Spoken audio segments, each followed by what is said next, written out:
record this one. We're currently right now in project closure. And of course, with all good things must come to an end. And this is one of them.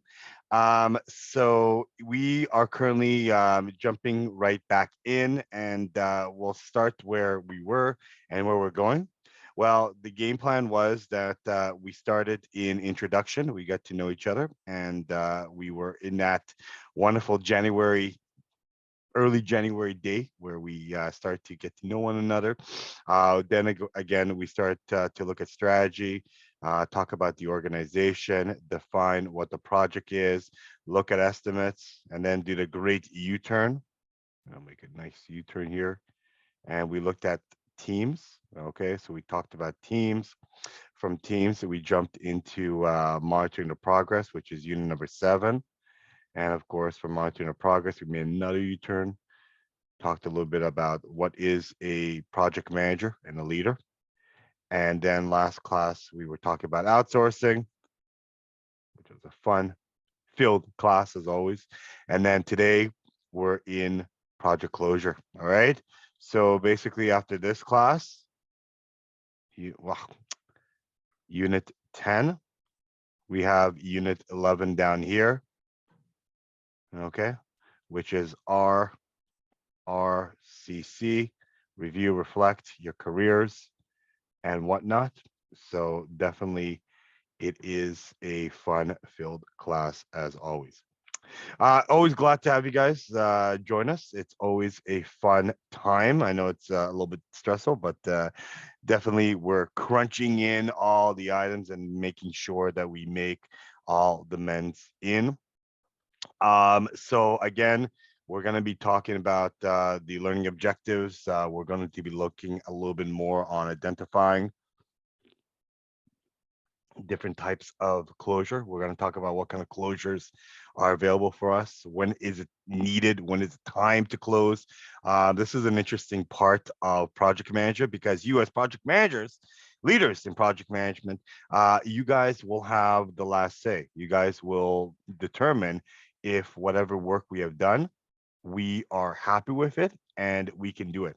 Okay. So we want to make sure that when we do a project, we do it to the fullest and that we make sure that we could definitely be able to understand the challenges of closing out a project properly and making sure that the project is going to be correct and in place. So we're going to explain the importance of what a project audit is. We're going to talk a little bit more about how to audit a project to make sure that what we did actually is workable, actually is functional, and know how to use project perspectives in order to obtain different lessons being learned. What kind of project lessons can we learn from? What can we, in the future, if we do a similar project, what can we do to make sure it can be better? And we'll also assess the different levels of project management maturity. Okay, where are we right now? Where are we in the project life cycle?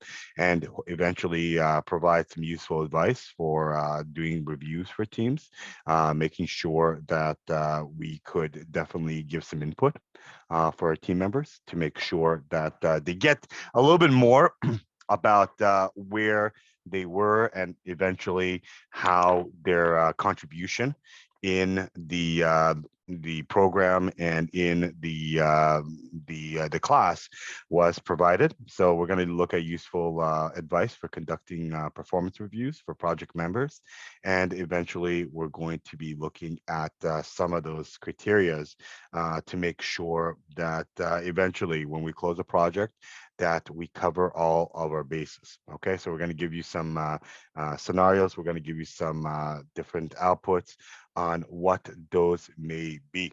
All right. Moving forward, we're also going to talk to you guys about the types of project closures that's available. So in our chapter outline for today, we're going to talk to you guys about the types of project closures that are needed, that are going to be in place. We're going to look at doing a little bit of a wrap up of the closure activities, making sure that when you close a project, you cover all your bases. Because sometimes, if you guys recall, especially in unit number 7, we talked about budgeting, and we talked about the dashboard, and we don't want to go over the budget that we're getting. So definitely, what happens a lot of times, unfortunately, is that you close a project, but what occurs is that you don't usually get, unfortunately, you don't usually get time to complete it properly. And to your dismay is that you use a lot of rental equipment, and if you don't declare that the rental equipment is done, they're just going to charge you for they're just going to charge you for the next month. Okay. And you would be surprised that there's a lot of project managers who close properly but forget about those items altogether. So we're going to look at wrap up closure activities you need to do in order to close the process properly. We're going to be looking at different project audits and how to create a project audit to check if we did the right work, and to look outside the box here with project audits to make sure that not only you can do it within the not the semester, but within the process of the week, but you can also do it, throughout the whole. You can do it throughout the whole project and make sure that the project is going properly. Okay, so there's different elements on doing project audits, and eventually, post implementation evaluation to make sure that after we had a learning curve, we can make sure that things are running smoothly, and of course, that our project is going as need be. So welcome all to unit number 10. As always, after finishing our deck of lecture, we're going to hopefully identify, the people, the groups, and the companies that could definitely be impacted or have been impacted by a project and what they mean for us. We're going to analyze stakeholder expectations before, after, and post, and their impact on what the project meant to them, and also apply different techniques for gathering and analyzing both quantitative and or qualitative information to determine whose interests should be taken into account throughout the project, and how to develop appropriate management styles, strategies for effective management engagement and expectation of your stakeholders in a project, in the decision, and in the execution stage. Okay, so we're going to be looking at those particular items all together and making sure that they have some element of interest for us. So again, our project objective is very simple. It is to identify individual groups and organizations that impact and are impacted by the implementation of projects. For these stakeholders, we definitely need to learn how to analyze their interest and expectation and their impacts on the project, and most importantly, how they apply the techniques for gathering quantitative and or qualitative information to determine their interest. Okay. Furthermore, we also talk a little bit about developing appropriate management styles and strategies for effectively engaging the expectation of stakeholders in the project decision and in the execution stage altogether. So in unit number 10, we hope to achieve some of these objectives. And I would like you to read, go back to the PM book, read over part number 1, section 13, a guide to the project management body of knowledge, the PM book guide, and read also from the PM book, read section 13, part number 1 of the PM book. It will give you more information on project closures, making sure that you can land a project properly without any problems, and also talking about project closures. I left you guys a article, which is a project lifestyle perspective on stakeholder influence and strategies in global perspectives, written by Dr. Alaton and Dr. Kawula. Definitely, it's a good read. It's a good understanding on making sure that you cover your bases and eventually that you complete a project properly altogether. Take into consideration that it is important to identify all stakeholders in the beginning. We mentioned that stakeholders are the key, and the problem is that stakeholders can be anybody. and everybody. Okay. So it's important to find out who they are as early as possible in a project. One of the problems that we always encounter in project management is that you sometimes miss out on a stakeholder. And unfortunately, if you find a stakeholder later on, any stakeholders who are missed will likely be found later and they will not be found in the best position. Okay. They would most likely request change and modification to a project. And usually what happens is if you make changes early on, that won't be a problem. Okay, there's some things you can always play around with. You can play around with the blueprint all the time. But then when you break around and changes are made, okay, if changes need to be made later on, they will be more costly. Okay, and because they're more costly, they're harder to integrate than those that are made earlier. Okay, so what occurs a lot of times is that if you need to change a particular item, the change might cost you quite a lot more. A good example of that was that there was a project, a few years back that was going to make a specific skyscraper. It was a building, multi-use and so forth. And they got every stakeholder you can think of, and they forgot about one stakeholder. Okay. And it was a very odd stakeholder. Okay. So you had the community, they were not that happy having a tall skyscraper. Then you had the municipality. What happens about population and traffic flows and construction wise, and of course you had all these smaller groups as well. One of the groups they forgot about was the environmentalists. Okay, and they came later on. And then they were hearing that by the time they reach 10 floors, oh, you're making a building in the middle of the city, that can pose a problem to who? Well, according to the wonderful environmentalist, it poses a problem on, ready for this, birds. Yes, birds. All right, bird is the word. But birds, why do they care about the birds? Well, do you guys want to hear a story? Sure, why not? Stories are amazing. So Sure. yes. Ooh, I heard that was the longest sure I ever heard about. It was an early morning sure. But a while back, I was working downtown, and unfortunately, I work in the financial district. And what happened was that I worked on a long weekend. For those who are not familiar with long weekends, those are weekends that we have Canadian statutory holidays.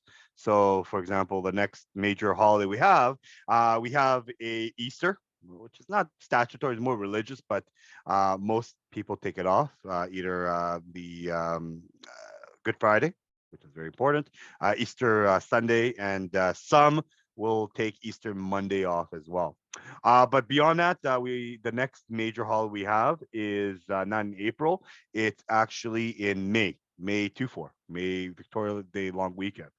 So I had to work one specific holiday because I was working with the American accounts, and Americans do not celebrate Victoria Day. Irregardless, I had to work long weekends. Bummer. But what happened was that I was walking downtown, and I was walking in not only a ghost town because nobody was there, everybody was up in their cottage, and it was like 7:30 in the morning. Um, but also there was hardly anybody on the street. Okay, it was completely deserted. But what wasn't deserted was the amount of carcasses that I've been seeing of dead birds. Okay, lots and lots of dead birds. And I was like, what is going on here? Why are dead birds just lying on the street, ready to be eaten by predators and God knows what? And it turns out that I did a bit of research, and it was found that some of the birds actually at night, because of their navigation skills. They hit head slash neck on and spine on. They hit buildings in high altitudes. Okay, and the reason why they hit buildings is that they see light, so it's all darkness for them. And then all of a sudden, there's a 60-floor skyscraper, and somebody left the the light on, and the bird just hit head on, and their neck snapped, and they fell to the ground. Okay, and it's a very common thing downtown. Okay, very common thing, especially when the buildings are taller than about 45, 50 floors. Birds are keen to hit it. Okay, so there's mechanisms to stop it. Okay, but especially for that project, what happened was the environmentalists came in, and the environmentalists, the group said, listen, we care about the birds, and of course, this is a high impact location, blah blah blah, and we cannot do it. Okay, so the project manager at that time completely ignored this call of individuals. Unfortunately, what they could not ignore was that some of these environmentalists had contacts with the municipality. And even though they got the approval for like 60 floors, they then had to deal with the municipality, and the municipality said, well, we care about everybody, and we understand everybody's different opinions. And as a result, we want to decide that maybe we shouldn't have the skyscraper that tall. So in the middle of the building, the skyscraper was changed. The middle of the construction, the skyscraper was changed from 60 floors down to, I think, like maybe 55, 50 floors. That meant 10, 15 floors were missing. Okay, I'm not sure how short they made it, but it was missing, and that created a huge dilemma, construction wise. People probably put some payments on, the top floors. They had to get reimbursed. It was a complete gong show, and the only reason why this happened was that, number one, they forgot about these bird lovers, and number two, they also ignored them. Okay, they ignored them to the point where they simply went to the principal, and then they told the principal, "Listen, we got a problem with this building," and they made sure that their problem will be heard. Okay, so again, project manager should definitely not forget anybody. Should analyze stakeholders' potential, what good outcome or bad outcome they may pose for us, and definitely be able to look at the influence that they have for our project, for our company, and eventually look at the influence that will identify ways to manage those that are impacted effectively on it. Okay. This is also a process on identifying the different people, the groups, or the organization that could be impacted or have been impacted by any project decision, activities, or outcome of the project itself. Okay. So a lot of times, these are many different ways to identify stakeholders. You can also do a quick analysis. Sit down with your team. Make sure that everybody gets the right way of analyzing each other. But as much as you want to analyze each stakeholder, you have to also be subjected to how much power they have. Okay. So again, can you blame that project manager who forgot about the bird lovers? Not really. Okay, you underestimated them. Okay, but their level of power and their influence is very important, and also their impact in the process or the result of the project is also need to be analyzed. Okay, so again, my question for you for today in a learning outcome is that if you were a project manager for, say, a large municipal event center project, how would you, number one, execute a project, being that it is a project for municipality, and municipality means you have quite a lot of stakeholders, including the community, okay, the civic community. And how would you monitor and control stakeholder engagement to successfully deliver this effort? Okay, that will be a learning activity for today, and I hope that you can give me a really good answer on it. Okay, so I'll give you guys time within this class, next class as well, to complete it and then hand it in for me for your learning activity marks. Okay, but we'll talk about it later on in our class.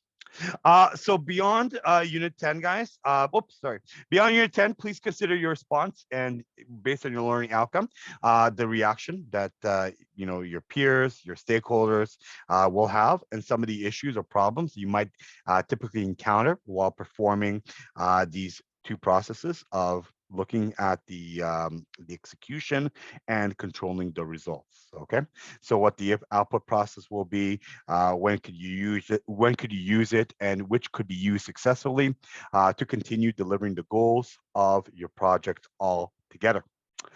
Also, guys, during the unit discussion, please remember that when we talk about the activities and when you respond to me from a large municipal event center, make sure you can answer specifically in your response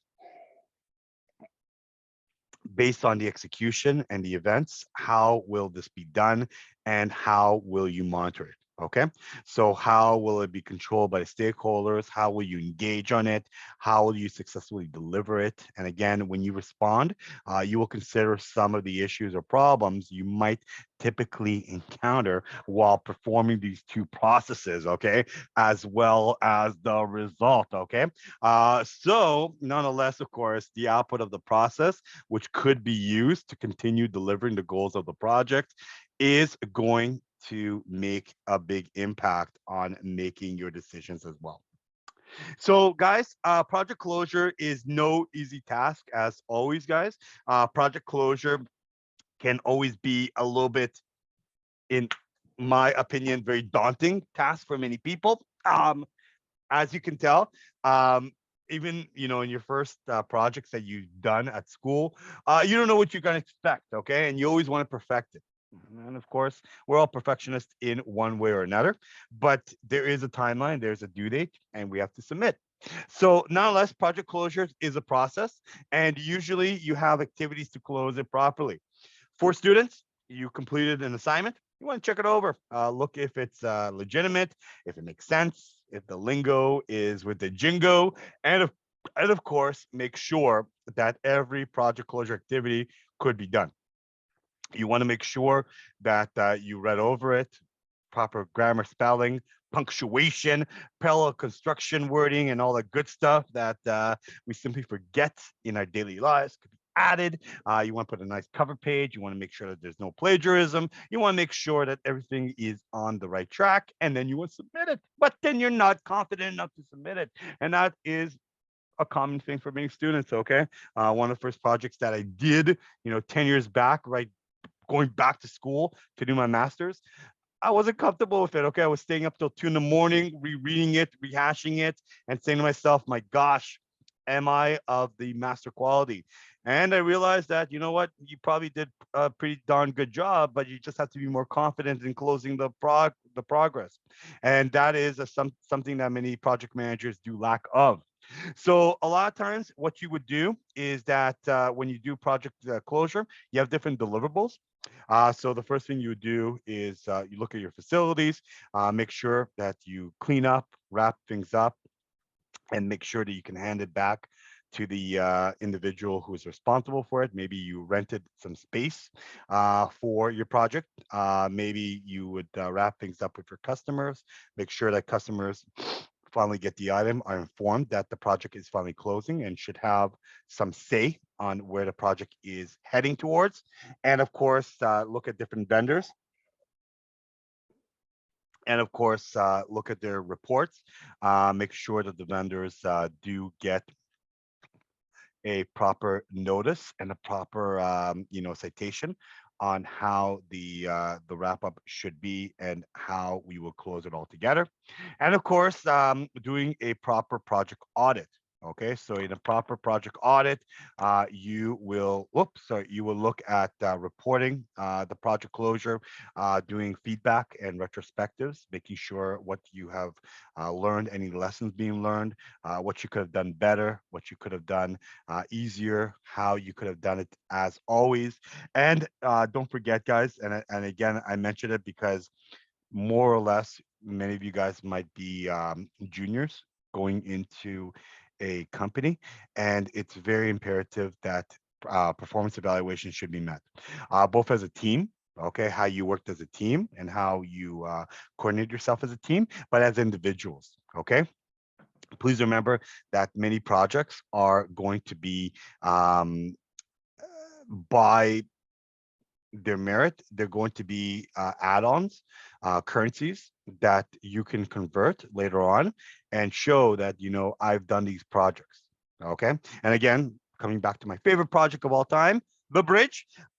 Definitely, if you have experience working in a project on a bridge, at least 2 to 5 of them, you can definitely be able to jump and become a project manager for a bridge. Okay. A lot of times you want to get your wings. Okay. And in order to get your wings, need to get feedback. Okay. I need to get feedback. Okay. And I think if I'm not mistaken, I would yeah, I will probably have to give you a lingo on that sooner or later, on tell you guys about the fact that I also get feedback from you guys. Okay, so it's important. It's a two-way street here, and we have to remember that we need to get some evaluation. You need to know exactly how well you did. Okay, so the project manager needs to sit down and reevaluate everything altogether, but they need to make sure that everything can be archived and you can look back on it. And something that we do a lot in project management is that when we start a new project, even though it's not the same kind of atmosphere, even though it's not the same kind of scenario, what happens a lot of times is that you have a project that could be emulated to another new project, and you can use some of the templates they used in a previous project to make things better. Okay, so that can give you a good example of some project closure activities. So you archive it, and then maybe 2, 3, 4, 5 years later, you open it again and said, hey, you know what? I've done a similar project. I'm just going to take it, reward it a little bit, look at what I've done before, and then execute it. Okay, so you can make it a little bit better altogether. Nonetheless, of course, when you look at a project, there's probably six, five, maybe 5 or 6 major project closures that you will be able to do. So normally the types of project closures that are familiar is you have a normal project where you have a project which I would define normal as put your hands up, guys, the perfect triangle. Okay, where you have the scope being committed to, the quality perfected, schedule, and of course the budget. Everything's there. Okay, so a good example of a normal project, it would probably be a house. Many project managers who have engaged in making a house, they've done it for eons, and they know exactly what to expect. Okay, the budget is always there. They never go over or under. There's always going to be challenges and different scenarios, but it would always be the same. Okay, so a lot of times a normal project would be a project that you know the budget exactly, you know when to start it, you know when to finish it, you know when to end it. Okay, it's a perfect project. Then there's some scenarios that a project might be premature. Okay, all of a sudden you start a project, but you realize you can save on time. Okay, so the project it ends early. Okay, so now the question is, what are you going to do with the extra time? Okay, how are you going to be handling it, and what kind of element will you be using to hopefully finish it earlier and make sure you can deliver it? Maybe you can save on the budget. Maybe you can save on schedule. Maybe you can add on a little bit more quality. It's all up to you. Okay. So it's not always the best situation where you have a premature project closure. A lot of times you ask yourself, well, why did it finish so early? Okay. Did I miss out on something? Did I forget something? What made this project not end as needed? Okay. But nonetheless, of course, beyond normal projects that finish on time and then premature projects, you also have what we call a perpetual project. Okay, perpetual projects are the never-ending projects, and I got some examples to show you. Some of the projects that are perpetual, in my own eyes, okay, the three kind of scenarios I have is you have construction projects that might be perpetual. So, for example, the United States highway system, okay, the whole system, all right, from east to west of the United States. That was a project that started in the 1940s, right after World War II. The American administration, they wanted to invest in highways. Most of America, from say 1840 till 1940, 100 years, was around railways. So you have railways connecting cities, and that's how many cities were built. But then in the 1940s, the American administration said, let's connect these cities with highways. Okay. We call the highways the interstates, I-95, I-90s, I-85, I-65. You get the point. So east, west, north, south, America was being built around a highway system. Okay. That system started in the 1940s, and we're currently in the 2020s right now. In my best analysis of it, after doing lots of research on this project, I would think by now it is about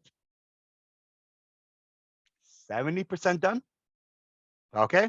So let me explain why I think it's 7% done. Shocking. Yes, it's 10% done because, okay, America, when you look at how America expanded from the 1940s to now, it expanded mostly east on the East Coast. So we're looking at the tri-state area, New York, Boston, um, uh, Rhode Island, Florida, all down the East Coast. It's basically you have out of the millions of Americans living there, you probably have I would say a good 200 million Americans. Uh, yeah, yeah, something like that. 200 million Americans living in the what we call the East Coast, so New York, Boston, and so forth. And then going in the West Coast, you have about, I would say 50 million, but you probably have a good 75 million Americans. Okay, so 200 million Americans live in the East Coast. 75 million Americans live in the West Coast. And then for the longest time, up until the 1980s, the Central American states, which are a big chunk of them, were neglected. Oklahoma, Nebraska, Wyoming, Montana, North, South Dakota, and all around. Okay. And then there was a boom. Okay. And basically, as America was forming, there needed a new infrastructure being made in Central America, not Central America, but Central USA. Okay. So what occurred here is that they created within the project new items, and it's still ongoing. Okay. However, if you ever see highways, some highways are expanded, some highways are redone, modified, and some highways are broken down. Okay, so even in perpetual projects like a highway system, the American highway system is only 70% done. So I would imagine that if it takes them 7% at, over a good 80-year period, it probably would take them another 40, 50 years to finally complete the whole thing. And then again, they'll probably have, micro projects all around on modifying it, breaking it down, and so forth. Okay. That is in construction, perpetual projects in construction. Then, of course, we have another project, for example. Let's talk about Mars. Okay. Mars and Elon Musk's journey to Mars. Before we get some fan mail from Maury, is there a Canadian example of perpetual project? Well, when you do look at the highway system in Canada, it is in the same kind of the TTC. I would probably say it's a failed project. But yeah, sure. If the TTC wants to expand, they may have their own projects, but it's not in the same kind of range. Perpetual projects in Canada. Um, they didn't really define it that way, but definitely that final goal that they want to create from the TTC, that probably is the final project. But is it a 100-year project? Not so much so. When they sat down, when they created the U.S. highway system, that whole system took quite a while. Okay. The Canadian one, I think most of the time we got our Trans Canada rail and highway system done. Are we expanding ever more? I would say that, but in the U.S. system, it's a little bit more connected. Okay, I can't really put a good example of it in a Canadian perspective, but where I'm going at was that another example to give you was the Mars one. Mars, of course, is a endeavor that human beings want to get into. But when we look at Mars, one of the things that is very interesting here is that within Mars, we finally got to understand it a little bit better. And of course, Elon Musk's journey to colonialize Mars is only a matter of time. But it is a perpetual project because let's assume when we study Mars, for the last 50, 60, 100 years, we probably studied Mars. We start understand what that planet does for us and is for us. And then we sent, different satellites all together there. And then when we finally get and try to land on Mars as human beings, and even before that, we have a rover running around Mars doing their sample. One of the things that is very, very important here is that when we look at Mars, Mars usually, once we finally get into Mars, then the idea here is what's next. And what's next, of course, is a perpetual project of creating a new life form on that planet.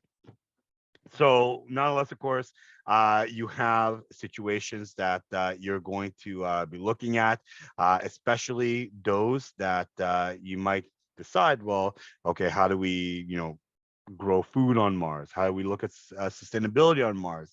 Governance on Mars, okay? How do we get along with people? Not just, sending, a bunch of, individuals into Mars and then realizing, of course, that, they don't get along and, they didn't even do even better at Earth. So we look at these scenarios, we look at ways that we can survive on it. And then, of course, it's a whole new journey for mankind.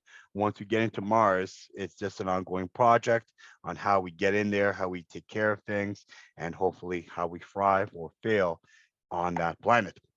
And then the last example, coming back to Earth, another good perpetual project that you can also pinpoint here is looking for cures for diseases. One of them, of course, might be cancer. Okay, so a lot of times you have specific projects that research organizations do to find out some cures. And a lot of them, they reach kind of a bottleneck. So even though some individuals, they spend a whole career researching and fighting diseases, they only do it in small amounts. So something like cancer has different forms, different applications. And you have a lot of research groups that do projects, but it is a perpetual project, okay? Because once they find something out, they go into research, they write paper on it, and sometimes they end up not finding what they're looking for at that time. But what occurs, especially in medicine, is that when you write a specific topic of what you've done, as a research, somebody picks it up maybe 10, 15 years later, says somebody in the research of cancer was looking at this specific item. I'm going to take it and now look at it my way. And let's say you found some conclusion, you found some milestones on it. That's good, but you found, let's say, cancer of the heart, of the lungs, and then you have to figure out, well, we're looking at the bigger progress here, how to fight, brain tumors, how to find leukemia, all these nasty, subdivisions of cancer, and that will be a perpetual project, an ongoing project, a never-ending project almost that you always will be looking at. So when you look at the perpetual projects, when one project or one leg of the project ends, another one begins. Okay, and usually perpetual projects, it's kind of a never-ending story of doing again and again and again. Okay, almost exactly like in operation where you look at the longevity, but in this particular case, you have kind of a view of where it's supposed to be done, but it's almost like a stretch away. It's almost an ocean away from actually being completed. Okay. So these are projects that take over 10, 15, 20 years to complete, and they are usually ongoing. Okay. And they always have a new assignment being made on that project. But nonetheless, of course, there also are other projects that you can look at. Some projects might be a failed project, okay? We realize that, listen, we're not going anywhere. Mary said there's a TTC like a failed project, and I'm saying, well, no, not even a perpetual project, but it's something in between, okay? I would say more like a immature project. But nonetheless, of course, a failed project will be a project where you realize you hit the dead end, okay? And unfortunately, there's no way you can come back from it, and you have to take some losses. Okay, so it's a situation where many project managers simply do not want to be in. They simply are saying to themselves, "I did what I could. We're not hitting anywhere else. We're in a deadlock." Okay, either it's the technology that failed us, either it's something that we cannot figure out, or maybe this project is a good project, but it's like, miles away from being achieved. Okay. So a good failed project, for example, might be the EV. Okay. Electric vehicles, they started in like the turn of the century. People started to understand that the age of electricity was upon us, and you can apply that to cars. But somehow somebody says, "Eureka! We found oil, and we can use oil." All right, petroleum. And then realized fossil fuels is not the best choice. And then they went back to the EV in the 1990s. But again, it was killed. All right. It was failed a project. Okay. They realized that it is a little bit immature. All right. So what makes it so successful now? Well, of course, we have an idea, we have a plan, we applied it into smartphones and applications, and it might work this time around. All right. But there are situations where projects simply do not do well. And this is where you have to throw the towel in and say to yourself, I spent so much money, I asked for even more money. And unfortunately, the project doesn't have a future. Okay. And if the project doesn't have a future, you as a project manager have to come to realization that this is where you are right now, and you need to close it as need be. Okay. So sometimes failed projects, as bad as it looks, you have to throw in the towel and say to yourself, my gosh, I did what I could, and we have to go ahead. Okay. And going ahead means that you have to throw the towel somewhere and say to yourself, this is it. And with that being said, failed project sidewalk labs. Is that the one with Google? The sidewalk? Yeah, Oh, the Google sure. City. Yeah, Google City, downtown Toronto, Harborfront. They did have a plan for it. Unfortunately, it was in the early stages, and they simply walked out. Okay, something did not really each very well there, and they decided let's walk away from it, and that could be a good consideration of a failed project. Okay, other failed projects, of course, just walking away from situations where you're in the middle of the project and you cannot be able to do it. You walk away, and of course you take losses, but it's better than doing a project that has no returns. That project professor is actually happening now with two other companies merging and making a new corporation, a new company, and they're taking on that sidewalk labs project. So Okay, it's happening now.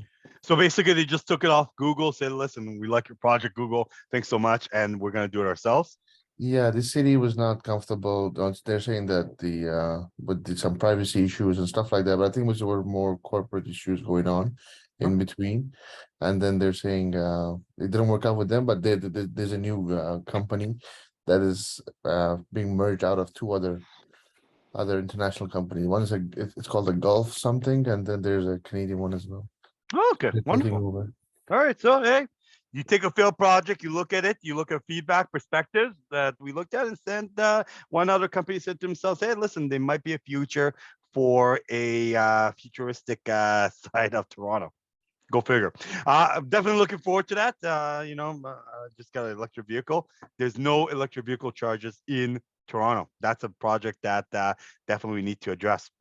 But nonetheless, of course, sometimes in a project you may have modifications change priorities, and it might mean that maybe the scope will be changed. So now with the scope being changed, you may have to extend it, okay, and then realize that you need a little bit more time with the modifications, and of course, you need to finish it up as need be.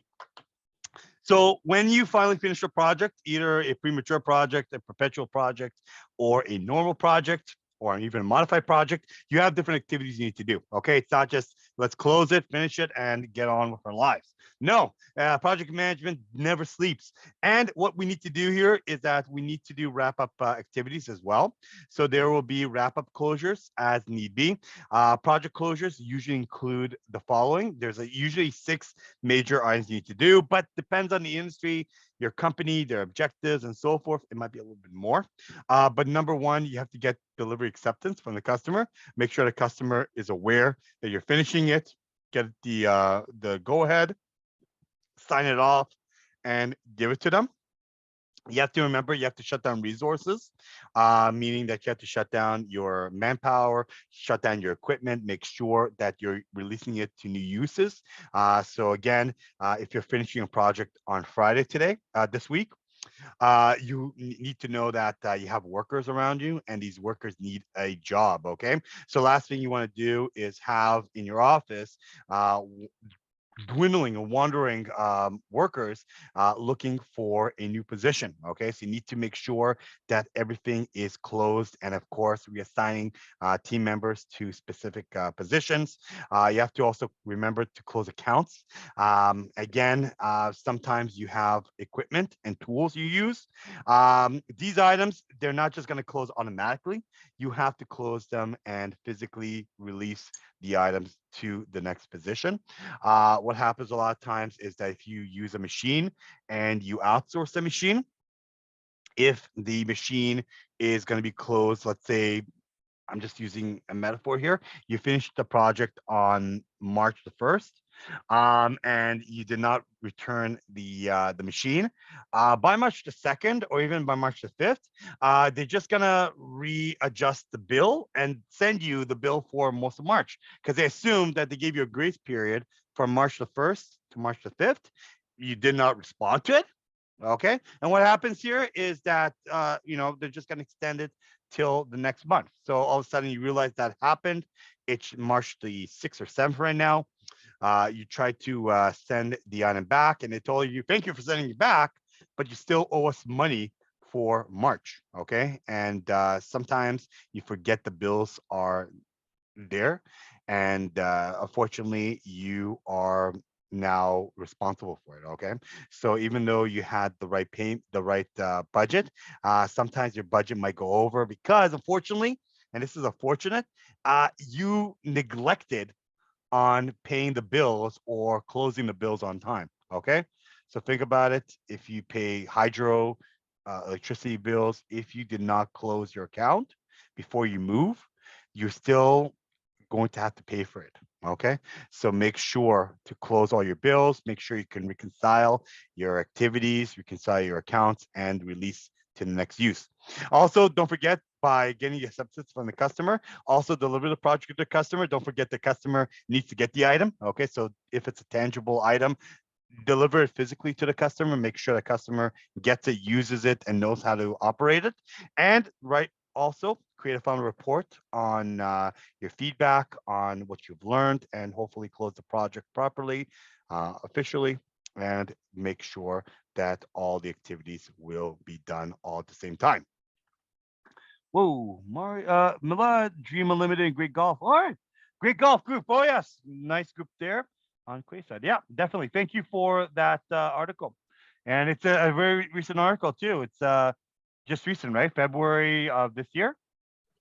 I got it from that time, Professor. I was reading it, so I got it Okay. from there. But yeah, it is, I think, recent because I think it started in 2020 or 2021, something like that. It was actually 2014 that the first time I heard about Google No, Space. the second phase of it. I mean, The second phase, the second. Okay, yeah. All right, the yeah. reopening it or revitalizing it. So All right. Well, looking forward to that. Definitely, it's a piece of land that is high in value but never really used. So I'm looking forward to seeing some results there. All right. So definitely when you have wrap up closure activities, definitely create some checklists altogether. Some of the checklists that you may want to use here is just writing a binary yes or no if you have done it. So you can break it down into teams, vendor and contractor suppliers, customers, users, and stakeholders, equipment, facilities, and then make sure that they're all attached. This is only an example, but I'm just giving you some ideas. For example, when you talk about teams, has a schedule for reducing project staff been developed and accepted by your team? Yes or no? Has the staff been released to notify of new assignments? Yes or no? Have the performance reviews been done with your members? Has staff been offered outplacement service and career counseling? So especially for those that might be not be coming back, have they been talked about?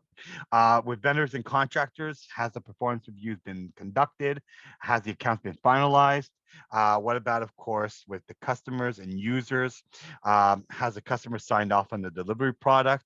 Has the project review been evaluated? Have the users been interviewed and assessed? They're satisfactory with the deliverables within the project team, the vendors and training, and also equipment facilities, like I mentioned.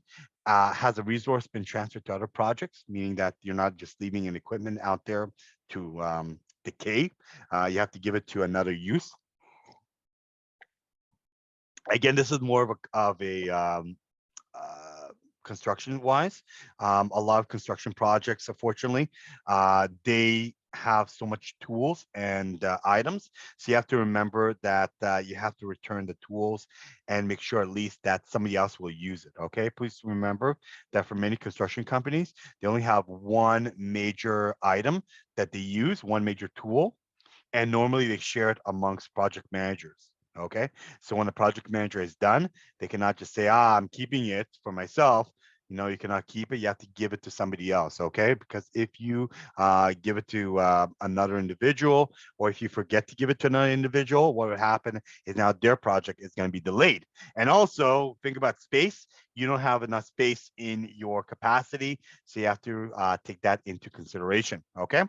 Has the rental equipment been released? Has the date of the closure been reviewed? And everybody knows that on this particular date, your project is going to be done. If that is the case, then you are in the right track, and hopefully your project can be done in perfect style.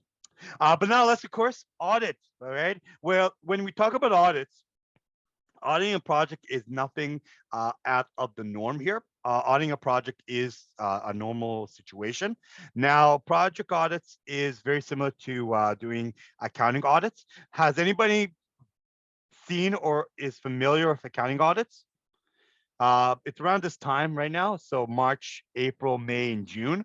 Many companies do audits to make sure that the numbers that they did throughout most of 2022 and early 2023 is in place.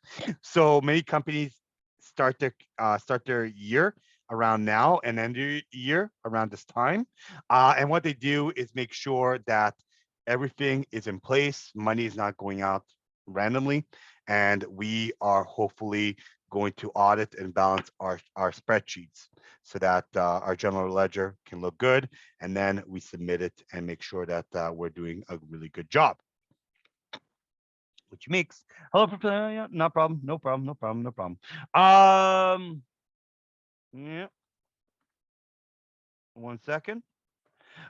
So what happens here a lot of times is that when you look at a project completion, when we start to understand a little bit more about those project completion, a lot of times project audits are nothing new. So a lot of times when you look at the performance measurement of a forecast data, what you will look at is that a project audit is a twofold performance of what you have done. So when you do project audit, you examine how successful the project was, or you review why the project was selected in the beginning and do a little bit of a retrospect. So this includes reassessment of the project roles in the company, the priorities, what was done in the company, what could have done a little bit better, and include a check on with the company culture to make sure that the company culture was in line with the facilities and the type of project being implemented. And of course, project audits can also show while the project is in process after and what is being done right now while the project is going and what is being done when it's completed. So it's your call when you want to do a project audit. Take into consideration that in the process of a project audit, you perform an in-process audit that could be done early in a project. So a lot of times when you look at a project performance, it allows in-process audit to correct yourself while your project is ongoing. Okay. So this allows corrected changes and to concentrate on the progress and performance on the project. So it might mean that maybe every 3 months, you're going to do an in-process project audit. You're going to stop your operation and you're going to sit in and do a process audit to make sure that the project is going as need be.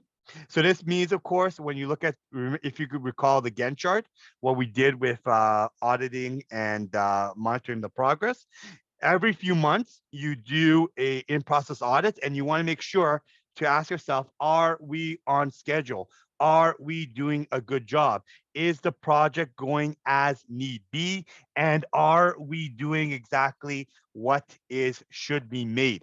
Okay. So if you can answer it properly, you're doing a good job.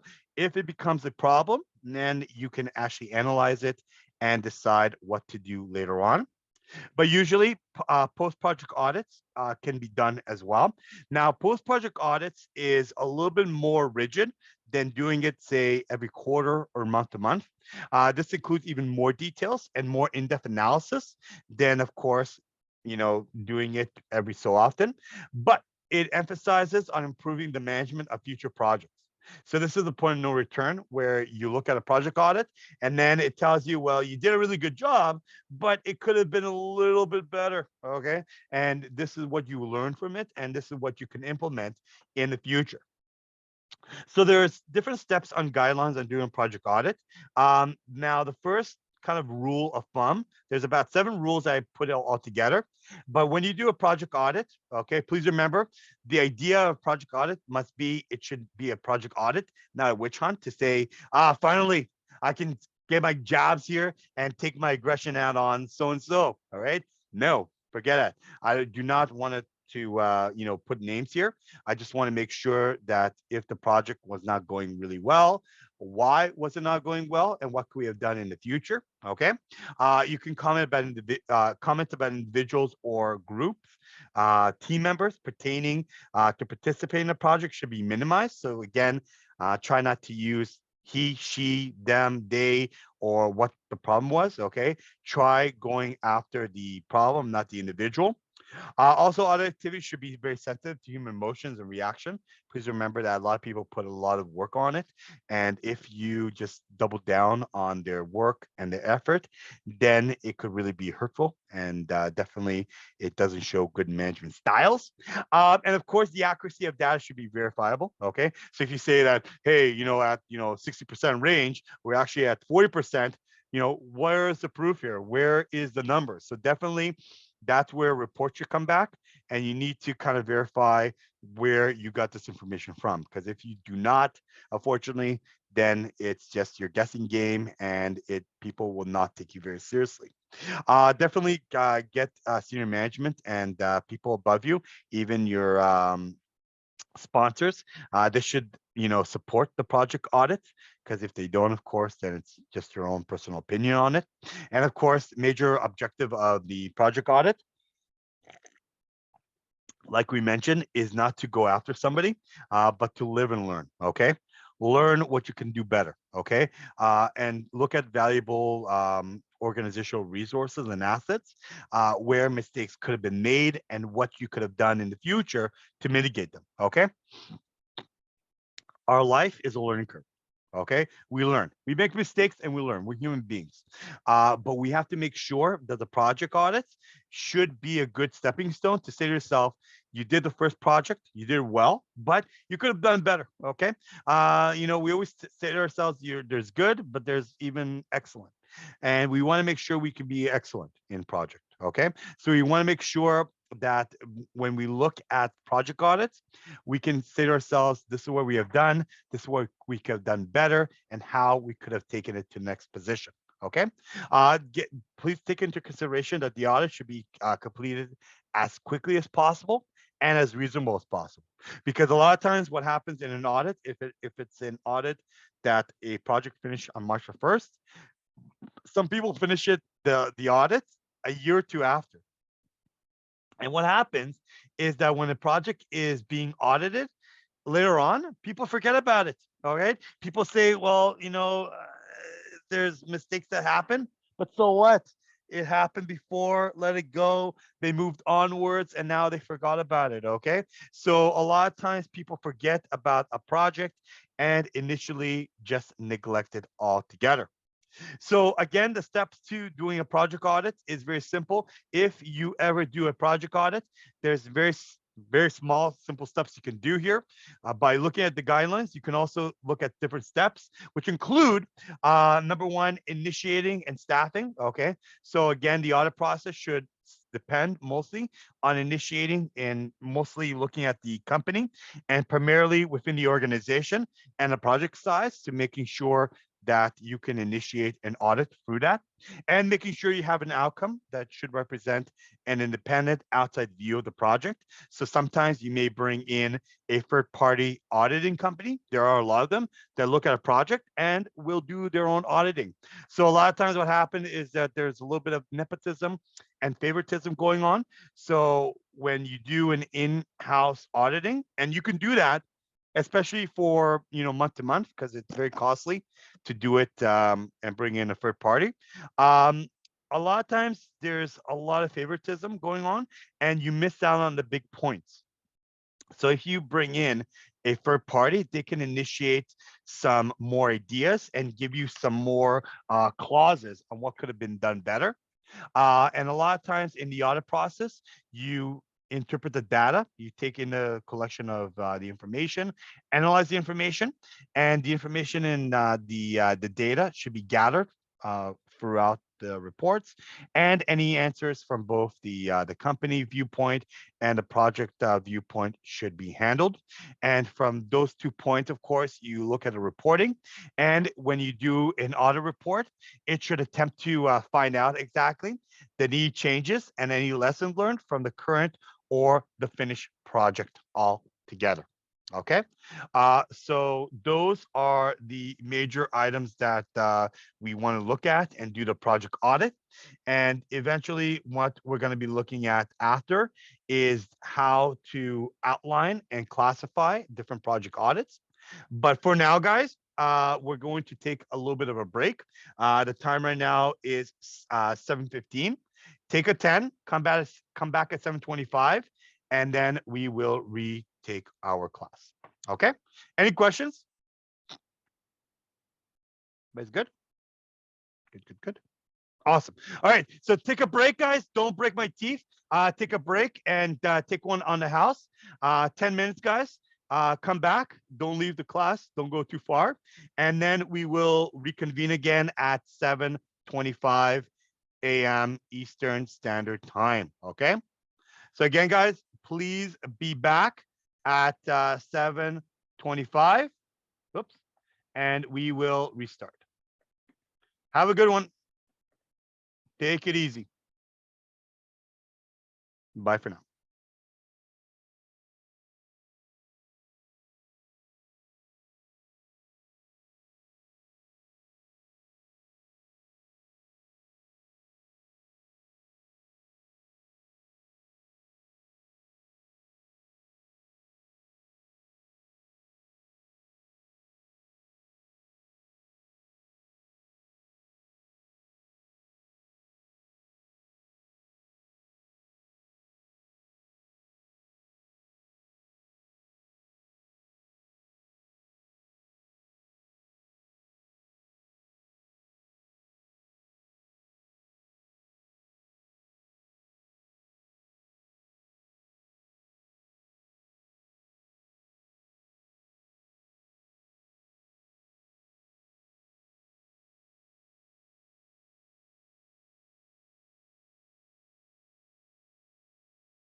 All right. Welcome back, everybody. I hope you guys had a good break. And going forward, I just want to remind you guys about learning activity number 10. Learning activity number 10 is based on a municipal event center construction project. And what I had is on your own, please respond to the two questions that I've left you guys. So if you were a project manager per se for a large municipal event center construction project, number one, how would you execute that project? So go back and review some items on how execution can be done properly. And how would you monitor control stakeholder engagement to successfully deliver the effort? Okay, just two simple questions. And also when you respond to me on it, tell me about your reaction to your peers, issues, problems that you encounter while performing these two processes, and how the results were as is. The outcome of this process and how it was done successfully to deliver the goals and the issues on the project. Okay, so kindly complete it by next week before our class. Submit it to me, and it will be done for your last and final learning outcome. Okay, so please complete it for me. I left it out in important announcements. So if you look in Unit 10, you will see it as well. Okay, guys? All right, moving forward, I want to talk a little bit about some common outlines for project audit reports. So when you do complete the reports, what I do want you guys to do is look over classifications on it. There's about 5 different segments that the final report should look like. So usually in the classification side, you're going to be looking how big the project was, the type of project, its size, how many people were involved in the project, the level of technology use that was done, strategic supports that was being given. And then, of course, you're going to look at the analysis, your scope and the objectives, quality of the objectives, your cost of the objectives, making sure that you're going to be looking over the scheduled objectives, some of your risks, any outcomes being achieved, and so forth. And then, of course, looking at the recommendations and any corrective action that could be made. Okay, so you're going to be looking at corrective action recommendation that you had for the project. What could be done? What could we have done a little bit better? Any technology that we could have implemented, anything that we can improve, any technical items that we could have looked at, and of course, any lessons being learned, our learning curve, anything that we should have looked on beforehand, reminders, mistakes, and of course, doing a retrospective outlook to make sure that the project could have been done nicer, much better, and more elegant. And then, of course, in our appendices, we're going to have appendices that will look at any backup information, any graphs, any data, any Gantt charts if you want to add critical information that will be added to the project as well.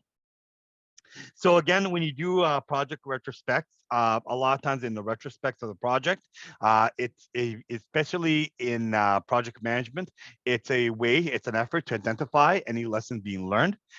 It's more of an independent trained facilitator that will act as a middleman between you and the guide who will lead the project and look over the lead of the project team through an analysis of the project activities, and then use several questionnaires focusing on project operations and also how the organization culture impacted the project success or the failure from there on. Usually, this is a good time to sit down with your team members and do a one-on-one retrospect on making sure that the project manager, other stakeholders know exactly what has happened and take a deeper understanding into the cause and effect of the impact of the project and make sure that the project could be done properly in the future. So this will take us to lead a team retrospect session. We're going to work with the team to develop a system priority on looking at information and different recipients of the team to make sure that it could be done all together. And when we did the first analysis of making sure that everything could be answered properly, in our previous conversation, we did a wrap-up closure checklist. But another checklist I do recommend you do is probably doing a project process review questionnaire. And this is almost very similar to the last one, but this one, instead of putting yes or no and not giving more information on it, this will give us more comments on deciding what occurred and what could have been done better. Okay. So, for example, where the project objective, strategy, intent clearly and explicitly communicated, yes or no, and then you tell me why. Was the objective of the strategy aligned properly? Were the stakeholders identified easily? Was the resource being adequate? The skills being done? Different objectives being given? Different timelines being reasonable? Was the project any riskier than before? Was the project practices appropriate? Did you use outside contractors? Was the performance from the outsource as expected? What about communication? Was it appropriate, adequate? Was customer satisfied at the end of the day? What about the deliverables and the objectives? Were stakeholders satisfied and were the objective being met? And of course, with the customer and the sponsor, did they accept the formal statement and were the scheduled budget met? And also, is the importance of the need and review being met upon and identified altogether? So what you can do is you can look at the project itself. You can also do a questionnaire on the company culture. Okay. So again, coming from unit number 2, you're going to be looking at company culture and deciding on how company culture fit in with your project as well. So again, organizational culture, was it supportive on your project? Was it not? Give me more qualitative output on it. Was senior management supportive of your project? Would the right skill be assigned? Was it not? Did project office support you or actually take your project off course? Did the team access organizational resources, the manpower, the funds, the equipment that's needed? Was training being needed? Were lessons being learned? Did the project have a clear link or organizational objective? And was the project staff properly assigned? And also, was the human resource office helpful in finding new assignments for their individuals? Okay. So these are some specific items that you want to definitely look at and make sure that the project audit can answer. But remember, guys, that the project audit is all about thinking outside of the box here and looking at the bigger picture. So again, please remember that the whole idea of a project audit is to make sure that you can enable the organization to assess their project priorities and make sure that in the future project, you can hopefully assess what could be done in that, hopefully, that improvement and retrospect. Yeah, Milad, you had a question? Professor, sorry, if we want to cite these PowerPoints, should we cite it under the PMO book or should we put it under yours? Like for in-text or for our learning activities? Are you talking about the final project? No, just like the slides that you have mentioned here, like our slides for the course today. If I Right. want to mention like this questionnaire Okay. in my learning activity, should I cite it under you or should I cite it under the PMO book table 14? Well, if you're gonna cite it, then you should cite it under the book, okay? Because Okay, it's a book publisher. yeah, But usually, if you want to cite, for example, a organizational questionnaire, you can also cite it under Table table 13, 14. and of course McGraw Hill, and then the book publisher. Okay, Professor, thank you. Yeah, no worries. So when you think about the bigger picture that your eventually your project audit can give you. What you can look at is, of course, looking at all maturity models that definitely enable a company to assess what progress they have done in their project and the best practices in making sure that the project can be moved easily and thoroughly. So again, a project audit, a model maturity model, should yield a better encompassing look from an organizational-wide point of view to see exactly where we were and how we're going to get there.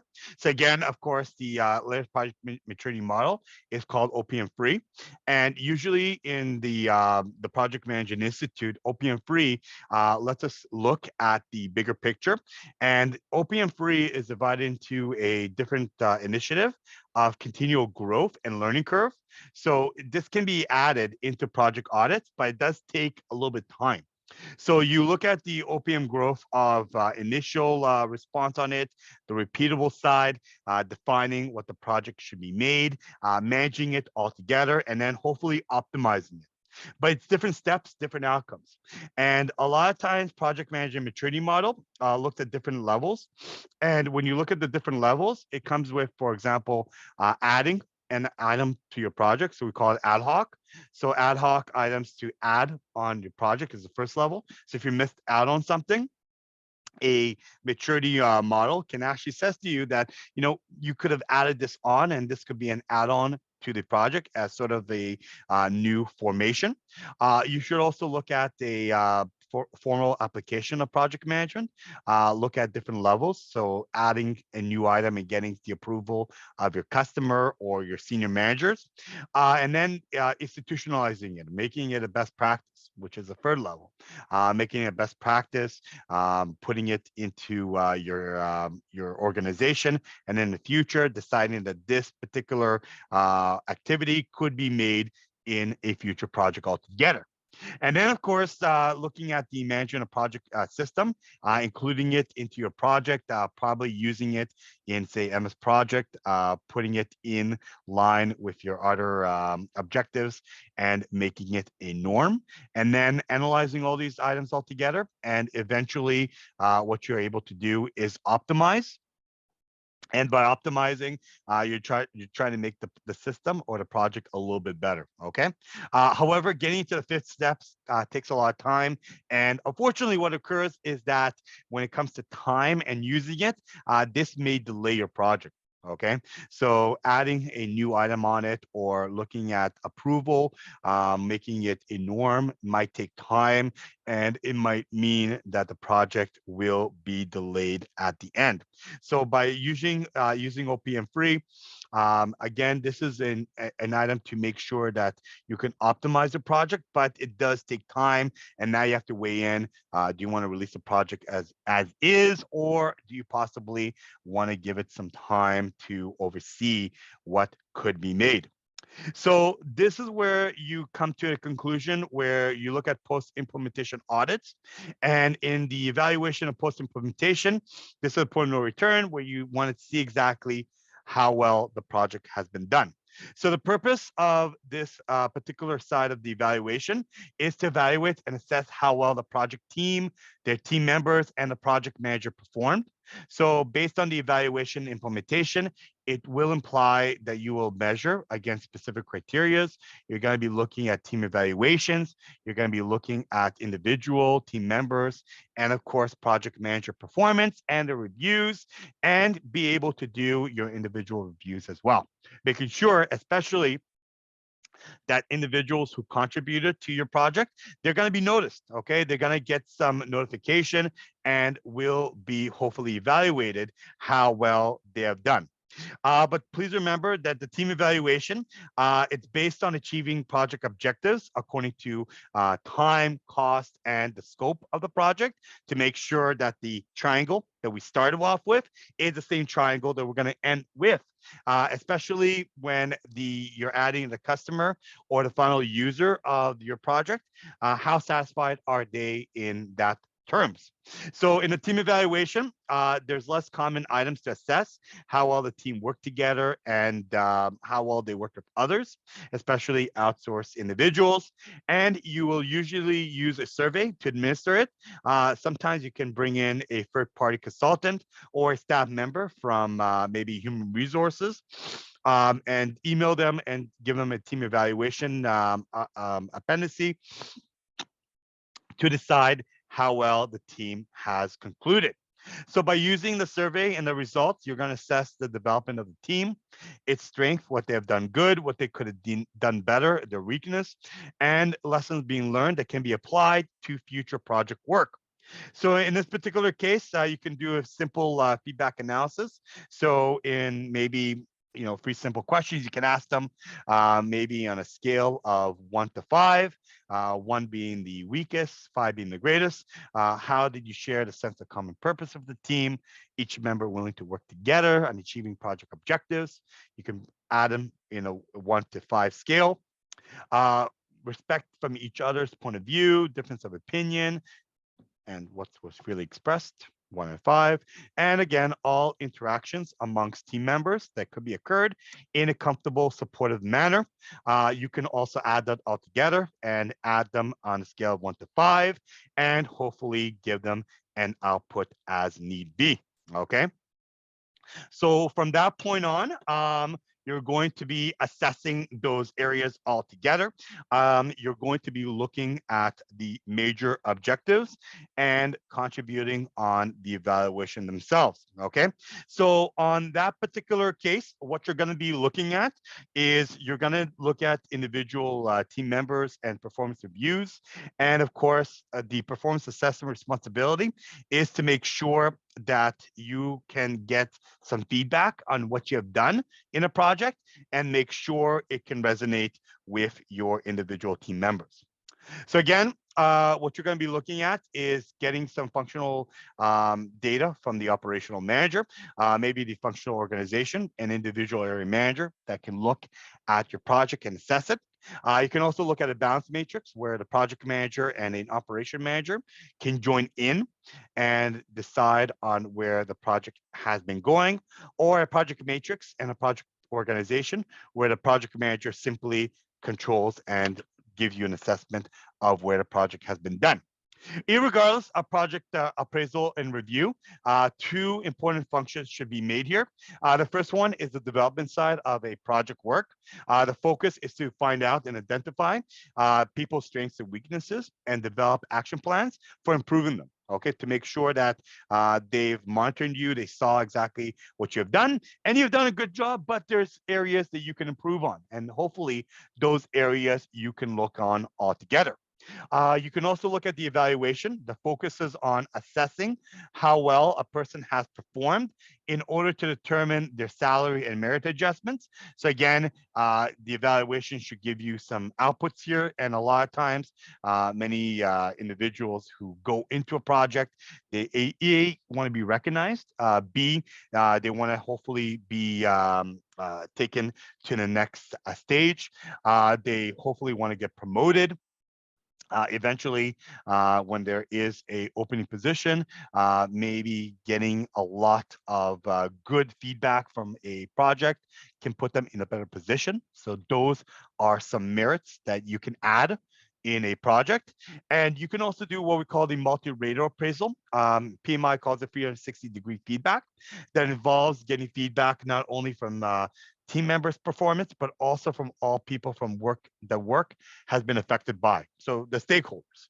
So you want to get some customer feedback, you want to get some company feedback, HR feedback, and so forth, so that they can get more opinions of where the purpose of the appraisal can be, and the performance review could be adjusted altogether. So again, some general tips and some general feedback that I've seen before on performance reviews.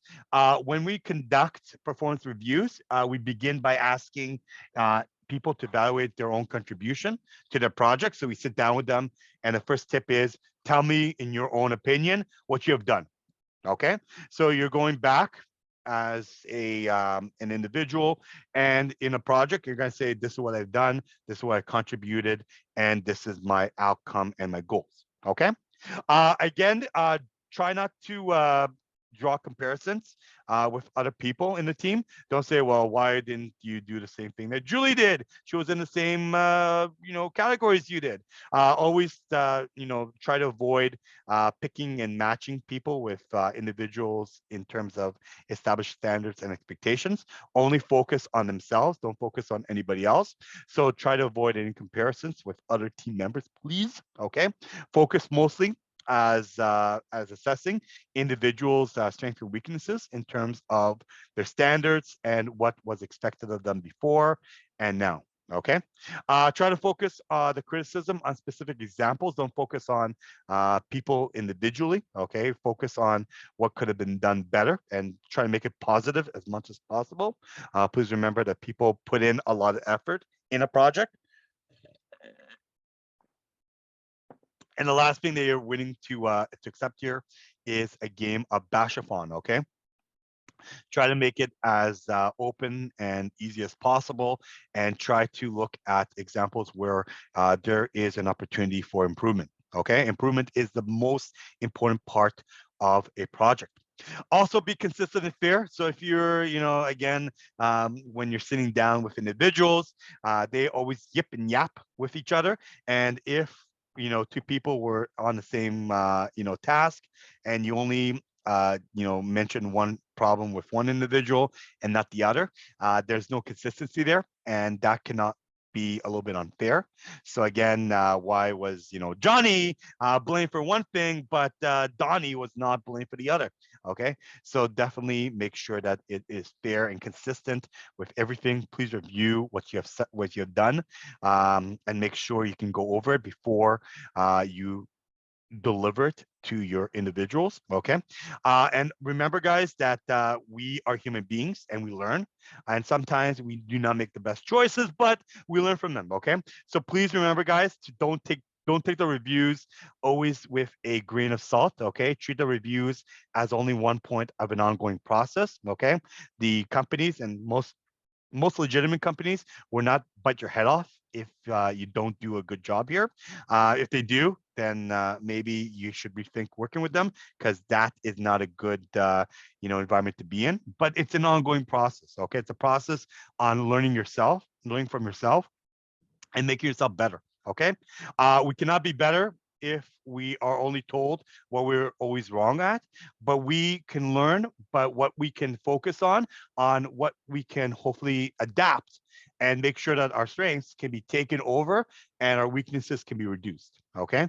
So please remember, guys, that if you have one bad project, it doesn't mean it's over. Okay. It doesn't mean that you should throw in the towel. It means that review it, take it very seriously, and focus on what you can do better. Okay, everybody's on the same boat here. Okay, please remember that even a project manager is under the radar. Okay, is going to be reviewed as well, and that person also will have faults.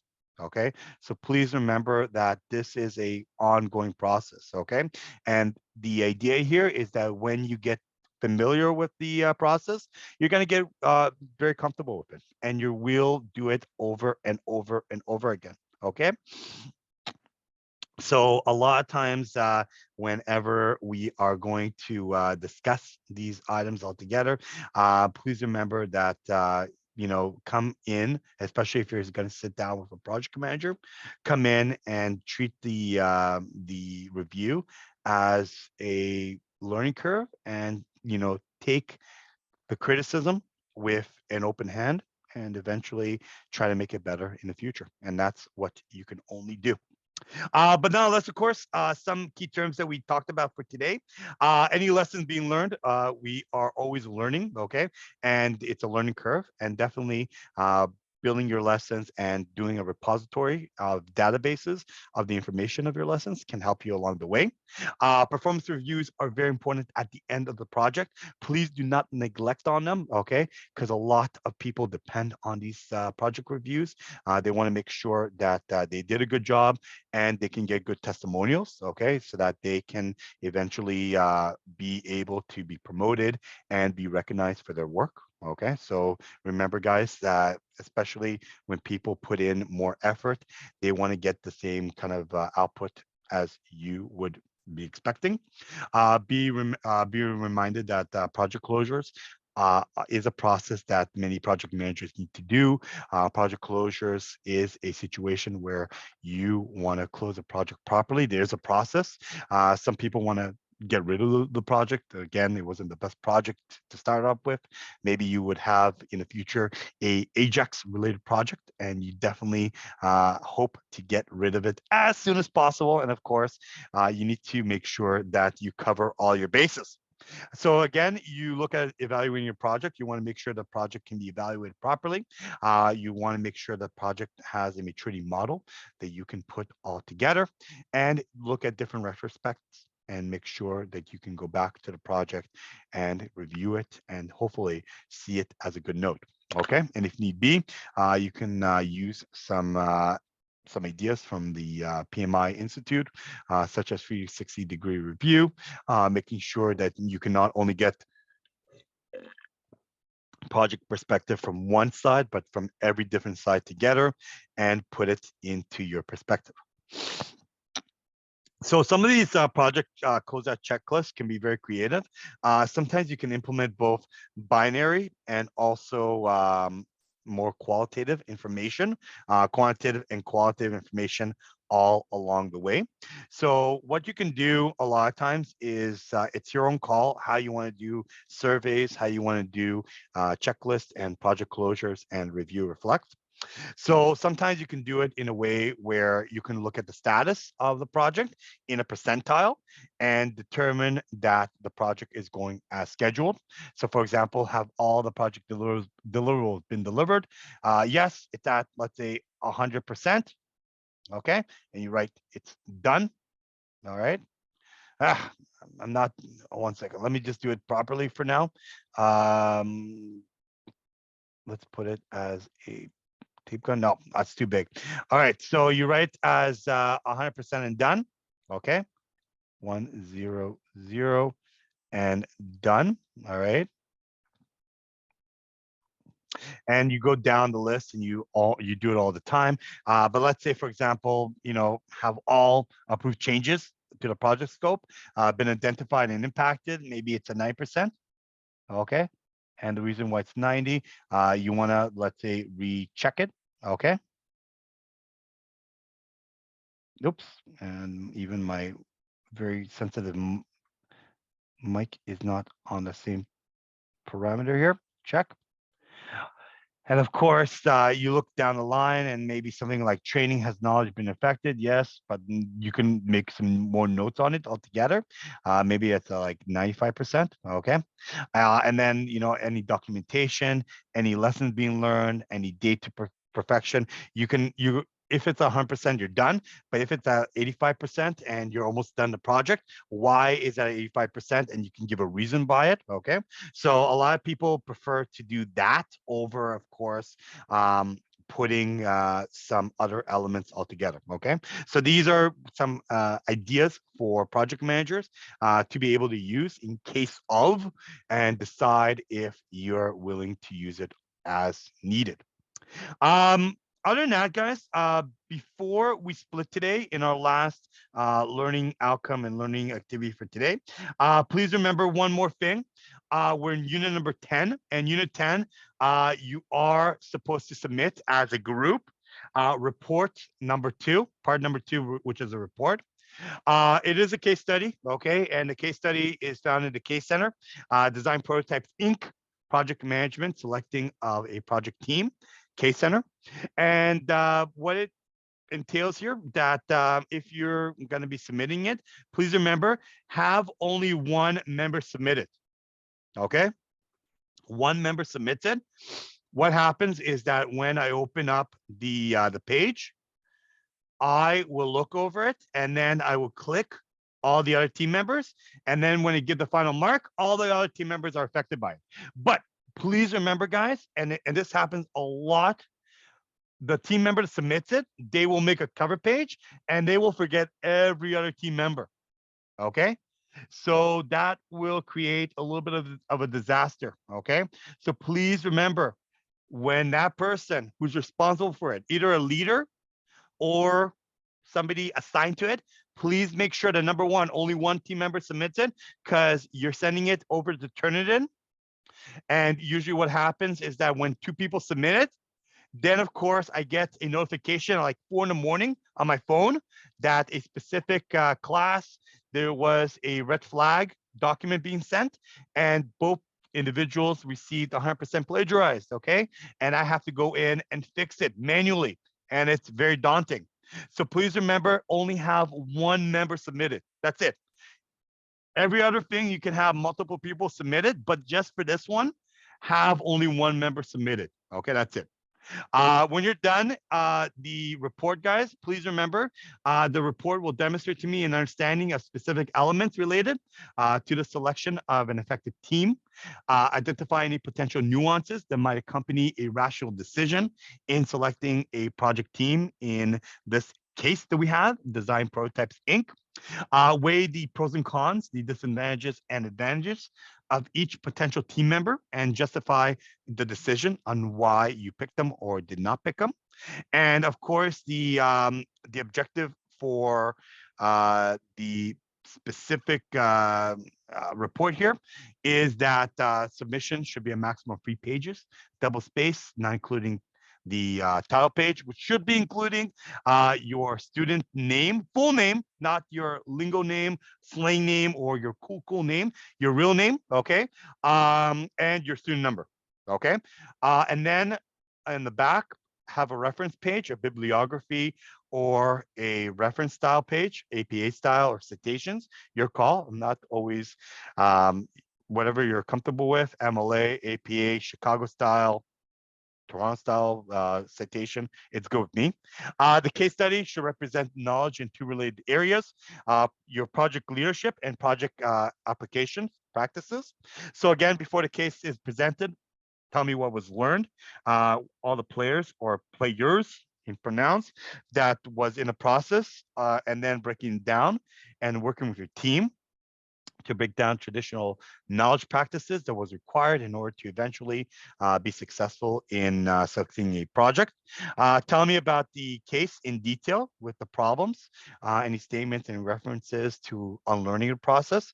Explain the principles and the charter and what the charter could have done to be able to gain from your experiences, and also project leadership facets from the case study, how you understood the case, how you relate to the case, and how using human resource management and communication, stakeholder management, explain to me the project process as a group that was exercised in showing leadership and how they were implemented.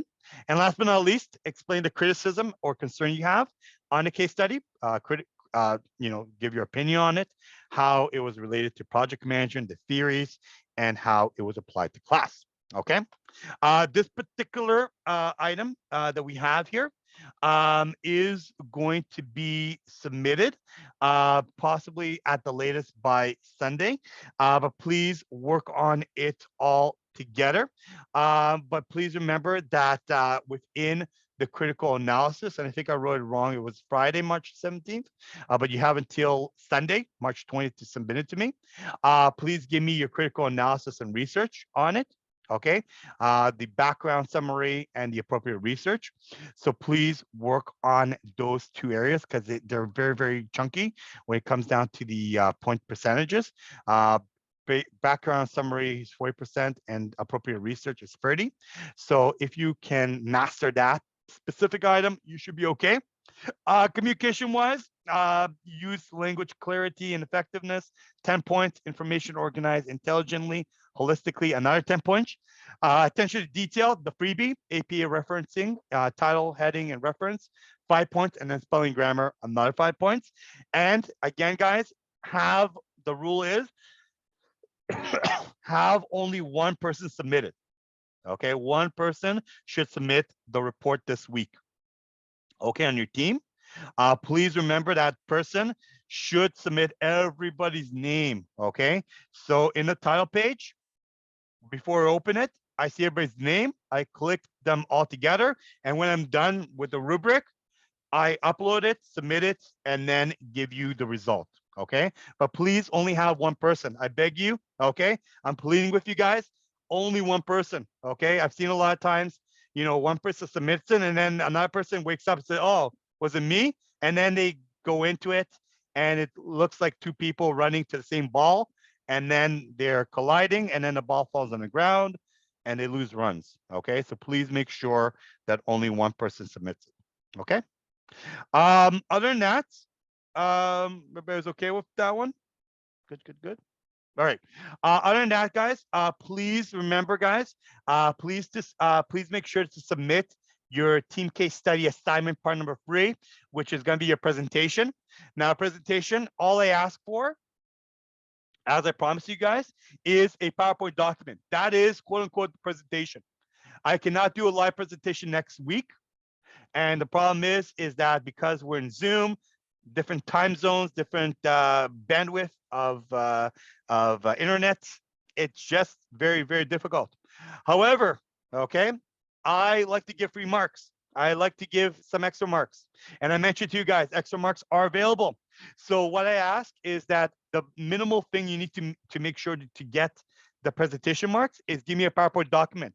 A PowerPoint document should be about 5 minutes long and should be about 10 to 15 pages, okay? Basically summarizing what your report should have done, your case study, okay? So after you complete your case analysis and your report as a team, you will develop a presentation for me of your fact findings and then prepare a PowerPoint, okay? And use the team members to showcase the contribution of the team assignment, okay? So all you have to do is put a PowerPoint document and that's about it. However, if you want to go above and beyond, you can now add a link, okay? Optional, okay? Not forced. Add a link and put a video link on it. So basically what you do is you have 2 options, or 3 or 4, depends on how you want to see it. You either take your smartphone, you present, okay? Let me see your presentation and your face at least. You complete your presentation. You upload, you take that file, upload it to YouTube or your cloud that you have from Yorkville, or you can upload it to another cloud system, Vimo, whatever it is. But please have a link. You need a link. If there's no link, I cannot mark you, okay? And if you play the hide and seek game with me, where you put a link in like the bottom of the 4th page of your PowerPoint, I cannot see it. So I would recommend, if you're gonna be adding a link, give me the link in the first page. So how does the first page look like? Welcome to our presentation. Here's the name of the students, and down below in very bold, nice letters, here's the link. What I'll do, I'll click on it, I'll open it up, and as I mark you, I will look at the video, okay? So normally, and I'll give you a scenario, if you get 100% on it, I'll give you an extra 5%. But because there's no such thing as 105%, unfortunately, I have to take that 5% and put it somewhere else. So I would most likely take that 5% and put it in part number 2. So a lot of times students ask me, can I get, my marks in part number 2? And I tell them I would leave it till the end of the semester, because I usually mark part number 3 and 2 at the same time, okay? So what I need you guys to do is, in your presentation, demonstrate to me an understanding of the specific element of the selected case and how effective team selection is being made. Tell me about the potential nuances that might accompany rational decisions in selecting a team as a project manager. Tell me about the pros and cons of each potential team member as per the report, and justify why you picked them or not, okay? And again, guys, make a PowerPoint presentation, and you can add a link for a presentation if you would like, but please make sure to submit it by week 11, okay? Week 11 is the final date that we can accept anything. So please make sure to submit it by March 23rd at least, okay? Please make sure that you get everybody on board here. So how you do it, it's your call. Some students, okay? Some students, what they have done is they put the final paper together, and what they have done, and let me just go back here. I've just got to fix one last thing. I've seen a mistake here. 1 second. What they have done is they've put a PowerPoint presentation together, and they put it in a way where they were able to possibly go in. 1 second. 23rd, 2023. Perfect. They put it in a way where they may had a conversation on Zoom. So they got everybody together, all 4 or 5 members, and they did a presentation as is. Okay, they had one narrator, and then everybody had their own part. Okay, took them about 15 minutes. They recorded it, had one person upload it. They got a link, put it in their presentation, and they got extra marks. Okay, so you could do the same if you would like, but it's all your call. Okay, other times I found that some students uh, they looked at what they're good at. They're not good at writing, so they're good at presenting. So 1 or 2 students, one student created the presentation, another student recorded, another student did the presentation. It's your call how you want to do it. Okay. I don't care if one person in your team does it or all, but it all depends on you guys. It comes down to your project charter. Your project charter is your holy grail. I cannot touch it. Okay. I can only monitor it. Okay. But at the end of the day, if nobody on the team wants to do it, I can't stop. I can't go in there. I've dealt in previous semesters where a student comes in and says, you know what, sir, I'm currently at like a C plus. If I had this project with a video, I could easily hit, the B range. However, none of my team members really want to do a video. Could you step in and tell them to do it? And unfortunately, I cannot. Okay, because the project charter limits me on it. Okay, so I cannot tell somebody if they want to go pro bono. I cannot do anything. Okay, if your team doesn't do, for example, a specific assignment for remarks, yes, I can help you. But in this case, it's a choice. And if one person wants to do it, the other person doesn't want to do it, we may have a conflict here. Okay. So in order to mitigate the conflict, I do ask you guys to come up with hopefully some scenarios and hopefully create your own consensus and then deliver it. Okay. So if you are going to do it, awesome. If you're not, still okay. Just create a PowerPoint document and you're good to go. Okay. Any questions about the team case study and everything? It's good. Good. Good. Good. Presentation. Good. Awesome. Thank you. Moving forward, guys, do not forget, as we enter unit number 11, there's one last little sucker we have to deal with, and that sucker is called the final analysis paper. Do not forget about it. The paper, as you guys know, there's 6 approved topics. Pick only one topic. However, you have until Sunday, I'm assuming, of this week to decide if you are picking a new topic. If you're picking a new topic, awesome. Just let me know. For the love of me, let me know. Okay. The last thing I want to do is come March 26th, when I open up your your file. The last thing I want to see here is a whole new topic. Okay. I'm a member of Mervish Theater, Mervish Theater Group. Aladdin's coming up next year for performance, and one of the songs is A Whole New World. And I don't want to sing a whole new topic. Okay, I don't want to sing that song. So please make sure to give me a topic that's approved. As I mentioned to you, do not fear the Reaper here. I'm not a Reaper. I'm not a Grim Reaper. I am a friendly giant. Okay, and I will approve almost every topic you give me. If I don't approve it, and I gave you statistics, 93% of students I've approved. Okay, only 6% of them I approved the topic theoretically, but I just modified the question. That's it. Okay, and then one student, just one student out of so many students that picked a new topic, I had to tell them, listen, that topic has nothing to do with A, business, or B, project management. And unfortunately, I have to say no to it. And most of the time when I say no, I tell them, go and let's talk about these 6 topics and let's see if we can figure out a new topic for you. Okay. So there is a solution for you. Okay.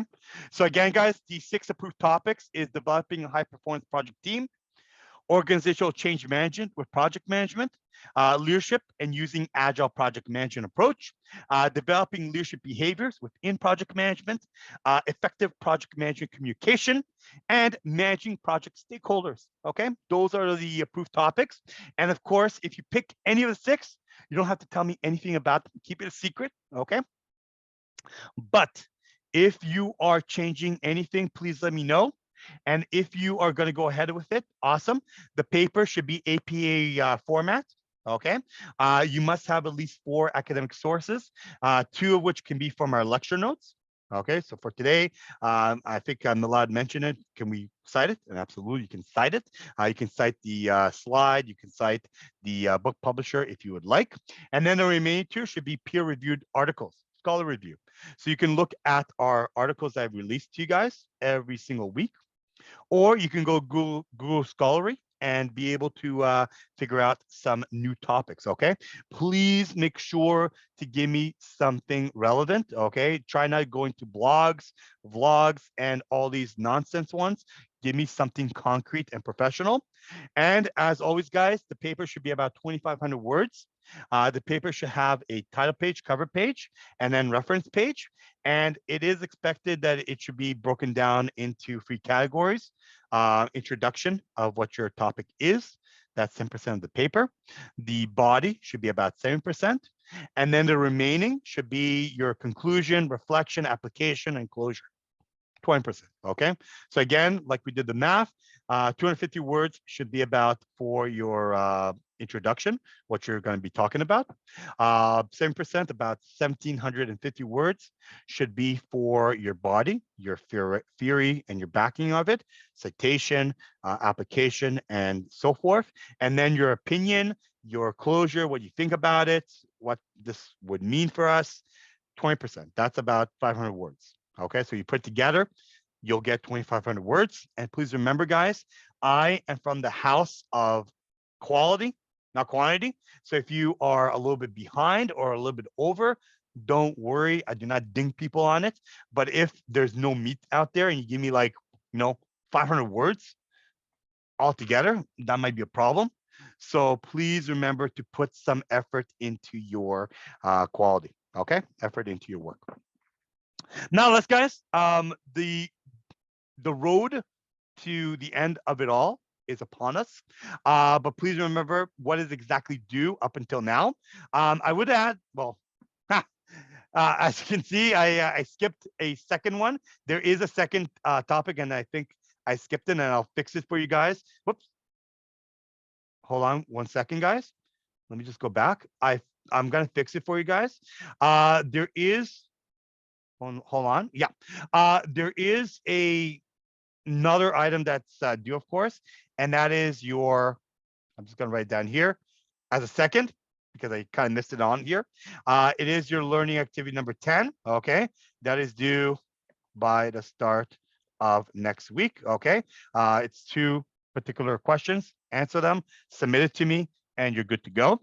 So please remember, guys, what is exactly due from now till the end of Unit 11 and our semester.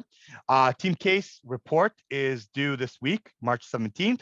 I can give you until March 20th to complete it, which is a Sunday. Please make sure to complete it so I can mark you and give you a wholesome mark. Number 2 is your team case presentation. That is due the 23rd, and you can do it until the 26th need be. But please, guys, make sure, again, if you do a video, make sure to complete the video within a timeline. Make sure, please, to give me the video as a link, please. And make sure to give it on slide number 1, please. And also the final term report, the final individual term report should be submitted March the 23rd, and you can still submit it until the 26th, but please get it to me as soon as possible, okay, so I can give you a mark. And also, guys, the only thing I ask here is that take a look at the first deliverable. Only have 1 person submit it, okay? You can have everybody, and I would love to see that. Everybody submit the presentation. That would be awesome. I would also like that everybody submits their individual report by themselves. That's even better. But please remember, guys, that only 1 person, okay, this is the only exception I have. 1 person should submit the report because Turnitin is one sensitive sucker, and they would ding anybody and red flag if 2 specific similar reports will be submitted. Okay, so only have 1 being submitted to me. Okay, any questions? Would you just share LA with me again to take a screenshot? Sure, no problem. Mana, this is, hold on, all right for you. Um, this is what the outcome is. If you go into, I think it's page 20, okay? So this is what's needed. I'm just gonna go back to it and re-put it here. This is the specific topic we have. Whoops, sorry, let me go back. This is the question right now, okay? On an individual base, you will respond to the question. If you were a project manager and you were doing a construction project for a municipal event center, how would you execute the project? How would you start the project? How would you do a project life cycle? And how would you monitor and control stakeholder engagement to successfully deliver this effort? Okay, so hopefully talk in your reaction to your peers, any issues and problems you may have, anything you would encounter, any process that you want to fix, and how you can successfully deliver the project altogether. Okay, I'll write it down for you here as well so that you'll have it. And hopefully you will be able to give me a good answer. Okay, other than that, guys, a little bit of a pep talk. Let's have a pep rally. I saw, I conquered, and I gave you guys the end of the road. All right. For all good things, we have to adjourn. But next week, guys, please remember, I just want to give a little bit of two pep talks on the presentation. We are heading into week 11. I understand that it's a very critical time for you guys, not just in BUSI3613 because we're ending it, but also in other classes. Trust me, guys, I mingle and jingle with the other teachers. We always talk, and I always hear their outcomes, and I talk to your other teachers as well. So guys, please remember to work on your video link if you need be, okay, if you need to do it. Again, it's not mandatory, but it's for pro bono. Let me know if you need any assistance. I'm here to help you guys. Please upload the video on a video sharing platform that will give you a link. Most of the time, YouTube is the best format.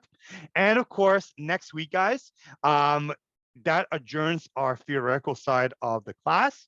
Next week is RRCC. If you guys do not know what RRCC is yet, well, I will tell you. It's review, reflect, careers, and closure. Okay, so please remember, guys, Unit 11 will still happen. I will love to see you guys here. You still get attendance mark or attendance check, but not attendance mark, which is odd. But it is a good way to reflect on what we talked about. Okay, I'll make it very, very soundy, very exciting for you guys, and hopefully something that you will enjoy. Okay, a lot of times, many students miss out on it, and one thing that I do add that many teachers do not is that I talk about your careers. Okay, I talk about careers in project management. I talk about game plans. Okay, so if you guys are interested to pursue a career in project management, next week class might be important. Okay, might be important for you. Okay, how do you get certification? How do you get designation? What careers are there for me? Okay, if you want to talk about it, I'm here for you. Okay, I'm a very career-oriented instructor. I care a lot that you get a good career at the end, and hopefully you will pursue something you like. So if you are interested, definitely join us. Okay. All right. Other than that, guys, let's do a little bit of a huddle, eat huddle from coast to coast, from China to the Philippines, India. I have GTA, Iran. I have students in Nigeria. Let's do a global huddle, and let's do a little bit of a pep talk. So we're entering a very, very climatic but also exciting stage because you're almost done. So I know it seems heavy. I know it's crunch time. Okay, not just in this class but in other classes. I always talk about with your teachers, and they tell me, oh, they're stressed out, and it's like, don't worry, I know these students, they know how to pull up their sleeves and work on it. So I believe in you guys. I know you can do it. You are true leaders in project management. You have a hunch for quality, yet superior performance for time. So I want to wish you guys good luck. Good luck in this class. Good luck in your other classes. and all the best. And make sure you do a really good job. Make sure you can really hit it off really well. And other than that, good luck. And I'll see you guys for the last and final class of our semester next week. Okay, guys? Any questions? No? All right. So please, No guys. question for now. All right. Thank you, Jade. So thank you guys so much. I wish you guys all the best. Have yourself a good day. Take it easy. Make sure you do really well. And I'm looking forward to your results and hopefully to be able to, take you to the next stage. All right. So see you guys. Have a good one. And we will reconvene again next week. Thank you, Professor. Thanks a lot. Thank you, Malad. Have a Thank good you, one. Professor. Jenna, always a Bye. pleasure. Take care, guys. Ooh, it was got the groan here. All right, have a good one, guys, and take it easy. And I'll see you guys here next week. Bye for now. Good luck. Oops. Here you go, the good luck symbol. All right. Oh, and if anyone needs my assistance, I will be here and I will be here supporting you guys should you need some support. All right. Have a good one and take it easy. Bye for now.